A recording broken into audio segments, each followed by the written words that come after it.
Rest of India को इस्लाम के हवाले करना, अब्राहमिक रिलीजन को ही यहाँ रहने देना और हिंदू रिलीजन के लोगों को यहाँ से ख़त्म कर देना। हिंदुओं का राष्ट्र जो भारत है आज, हिंदू राष्ट्र भले ही हम उसको ना डिक्लेयर कर पाए, लेकिन एक ही तो देश है हिंदुओं का।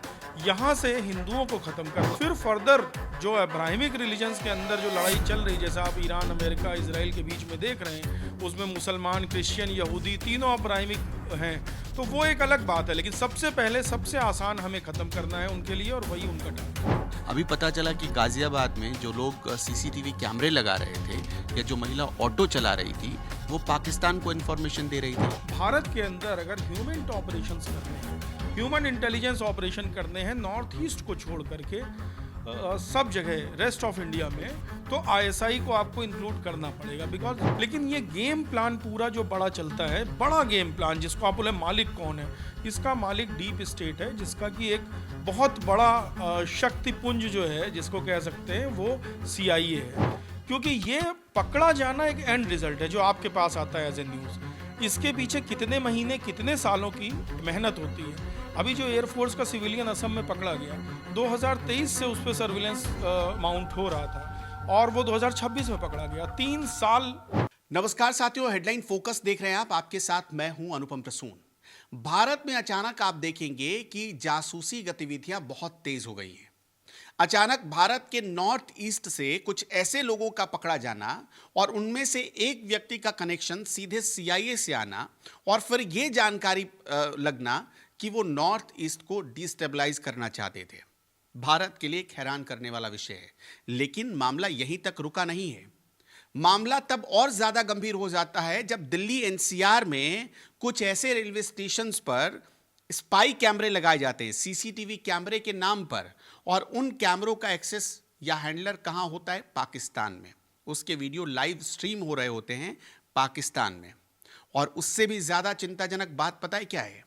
एक ऐसी महिला का पकड़ा जाना जो चला तो ऑटो रिक्शा रही थी, लेकिन जब जांच हुई तो पता यह चलता है कि वो पाकिस्तानी जासूस है। कि क्या हो रहा है देश में? क्या भारत में विदेशी ताकतें एक्टिव होती जा रही हैं? जो हम कुछ सालों पहले तक सुनते थे कि मोदी सरकार डीप स्टेट की आंखों में खटकने लगी है, क्या यह सच है? हमारे साथ इसी पर बातचीत करने के लिए बहुत खास मेहमान विंग कमांडर पुष्कल द्विवेदी जी मौजूद हैं। सबसे पहले तो आपका बहुत बहुत स्वागत है। लेकिन मैं ये चीज़ें देख रहा हूँ कि एक भारतीय होने के नाते हर किसी के लिए ये जानकारियाँ, ये सूचनाएं बहुत चिंता पैदा कर रही हैं। जी बिल्कुल, चिंता पैदा करने वाली बात भी है, और मुझे लगता है जितनी चिंता हो रही है उससे अधिक चिंता होनी चाहिए। क्योंकि ये जो जासूसी का उपक्रम है, ये सिर्फ ह्यूमनिटी तक अब नहीं है। आज के ज़माने में सिर्फ ऐसा नहीं है कि सिर्फ इंटेलिजेंस उनको चाहिए हमारी, ऐसा नहीं है। ये फर्दर प्लानिंग जो डीप स्टेट जो आपने नाम लिया, ये उसकी फर्दर प्लानिंग है जो भारत को 2 टुकड़ों में बांटना चाहती है।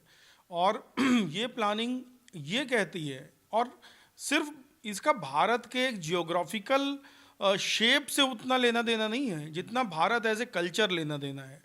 मतलब ये कि नॉर्थ ईस्ट को ईसाइयों के हवाले करना, रेस्ट ऑफ इंडिया को इस्लाम के हवाले करना, अब्राहमिक रिलीजन को ही यहाँ रहने देना और हिंदू रिलीजन के लोगों को यहाँ से ख़त्म कर देना, ये एक बिगर गेम प्लान है। I may sound radical, I may sound non secular, but this is the truth. मैंने भारत की जो रक्षा की कसम खाई है, जीवन भर रक्षा करने की कसम खाई है, हमारी देश की संप्रभुता, अखंडता की, और मैं एक सच्चा सनातनी हूँ, तो मैं अपने धर्म और राष्ट्र के प्रति जो बातें हैं वो मैं सत्य कहूँगा। इसलिए हमको ये समझना चाहिए कि हमारे भारत को 2 टुकड़ों में पहले बांटा जाएगा, और हिंदुइज़्म को as a culture, as a हिंदुओं का राष्ट्र जो भारत है आज, हिंदू राष्ट्र भले ही हम उसको ना डिक्लेयर कर पाए, लेकिन एक ही तो देश है हिंदुओं का।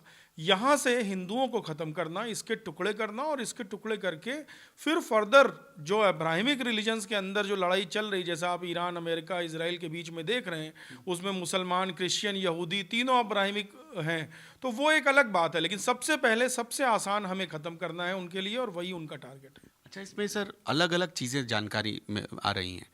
कुछ लोग पकड़े गए जिनका लिंक यूक्रेन से है, एक ऐसा मैथ्यू वैन डाइक पकड़ा गया जिसका कनेक्शन CIA से आ रहा है।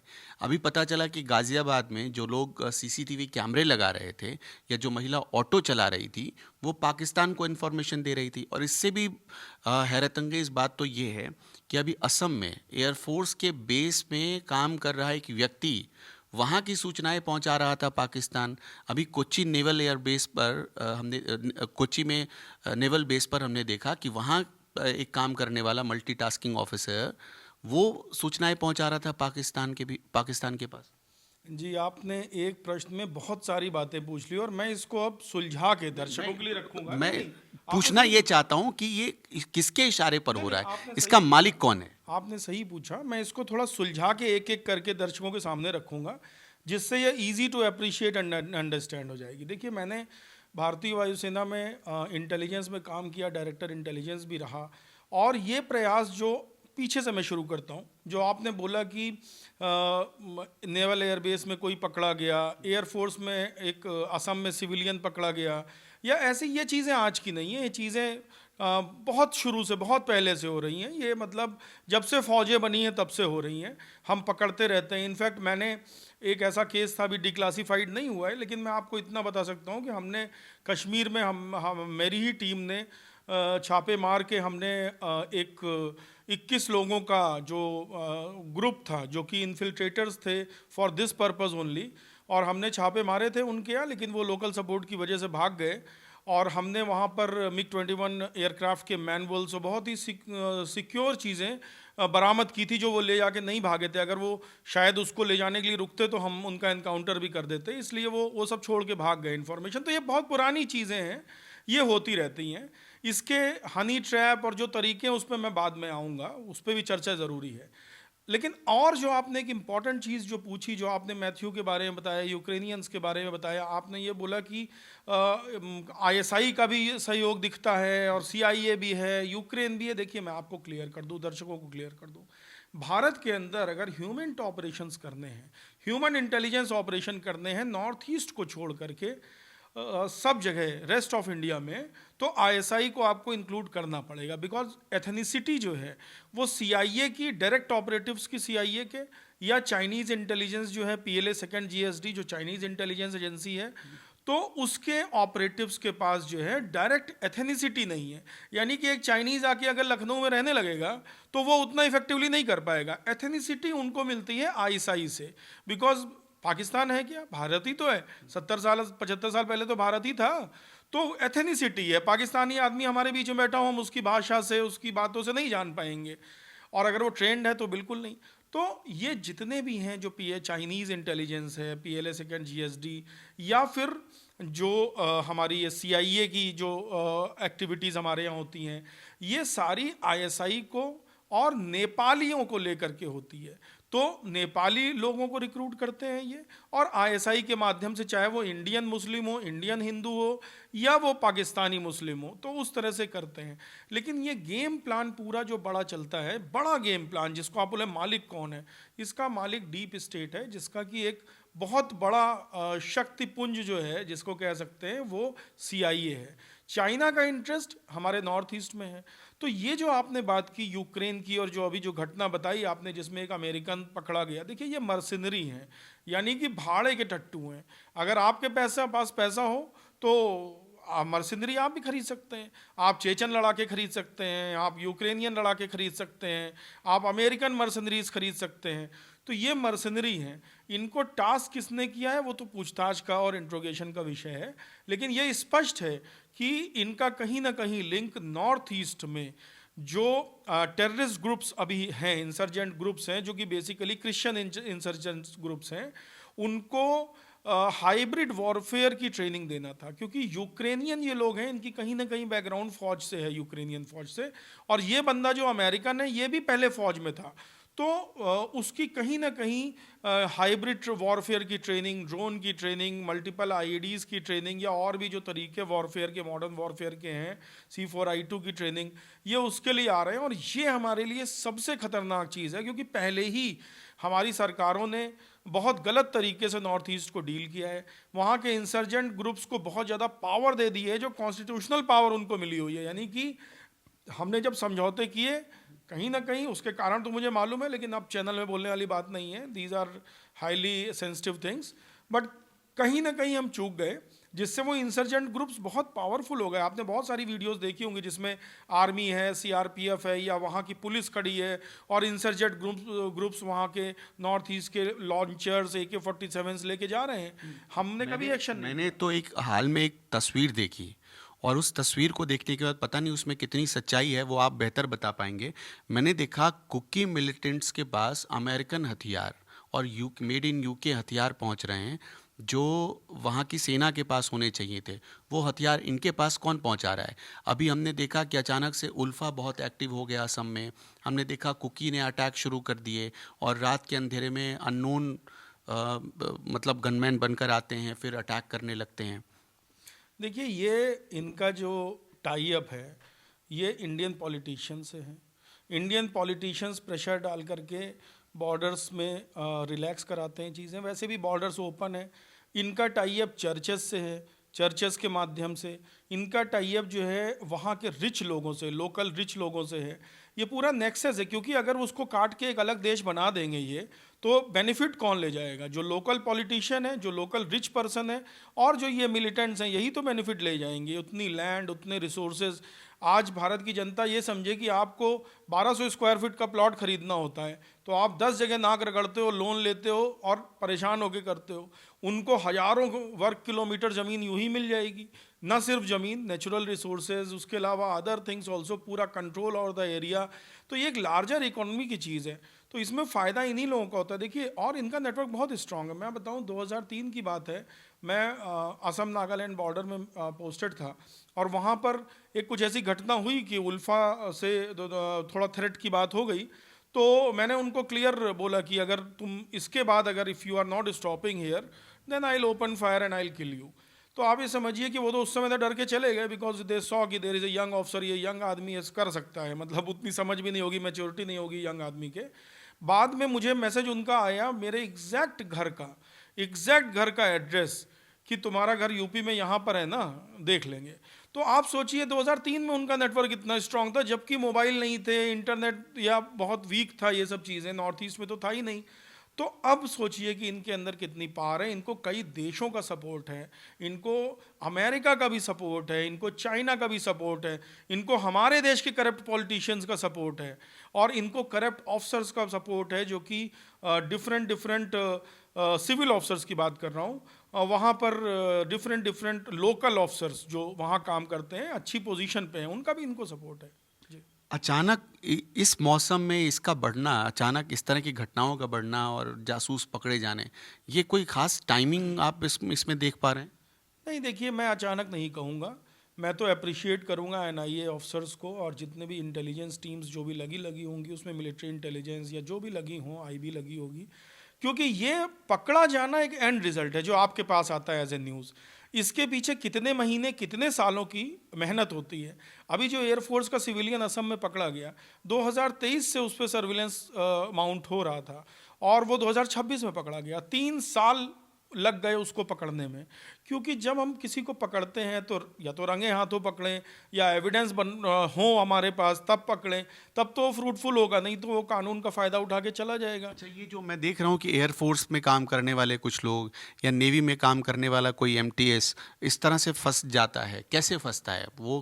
पाकिस्तान हो या फिर CIA हो, कैसे उनको ट्रैप करते हैं? देखिए, इसमें क्योंकि मैं इसी में रहा हूँ विंग में, और मैंने हज़ारों केस ऐसे देखे हैं, न जाने कितने सस्पेक्ट्स पे हम लोगों ने एक्शन किया है। देखिए, सबसे बड़ा और सबसे इजी तरीका है हनी ट्रैप। वो आज भी सक्सेसफुल है, और ये बड़े दुर्भाग्य की बात है।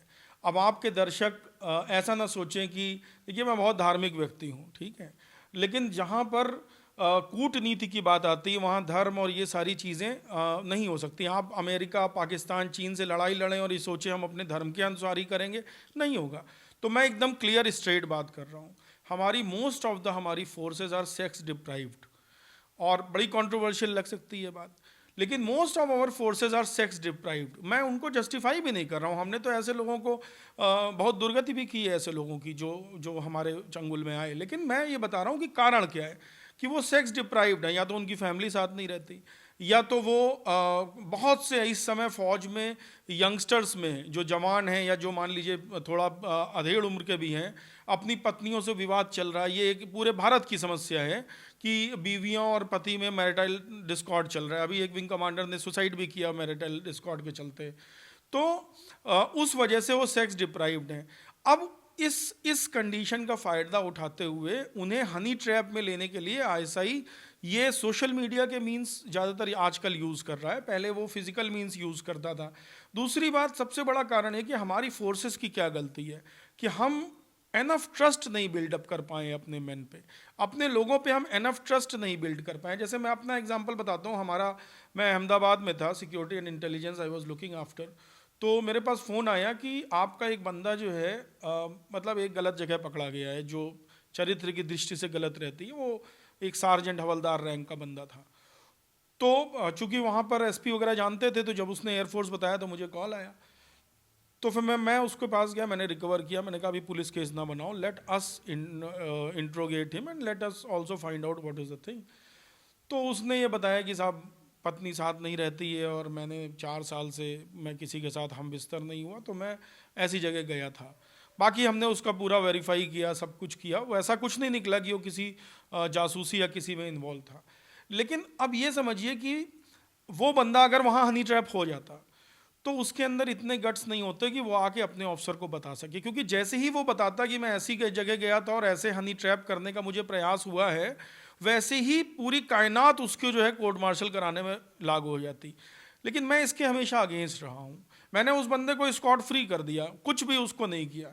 यानी कि अगर आप अपने बंदों को ये एश्योरेंस देंगे कि अगर तुम ऐसी सिचुएशन में पड़ते हो और तुम्हारी वजह से हम किसी स्पाई को पकड़ लेते हैं या स्पाई नेटवर्क को पकड़ लेते हैं, तो तुम्हें रिवॉर्ड किया जाएगा, तुम्हें इनाम दिया जाएगा। लेकिन ये ऐसा है नहीं फौज में।